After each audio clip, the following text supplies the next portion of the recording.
Maayong adlaw sa inyong tanan. Karon no magkanta mi og kanimo lang.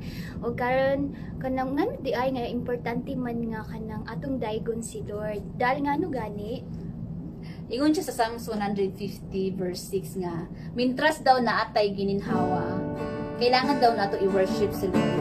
Bisang feeling nimo nga puno ka sa problema, but ang solusyon ra gid ana is kanang musulod ka sa presensya bitaw sa Ginoo. Kanang naa ka sa iyang presence, tanan nimo kabuol ug kabalaka nga wala ka kabalo sa imong buhaton. But kung ma-worship ka kang God, kana siya mugaan ang imong feeling. Bitaw no, bisan pag-unsa ka nga kalisod karon, ang ayan gihapon si Lord nga i-worship ug idaying no. So karon no, let us worship Him with all our hearts. Lord, Heavenly Father, God, we recognize you, God. Lord, you deserve the highest praise, Lord God.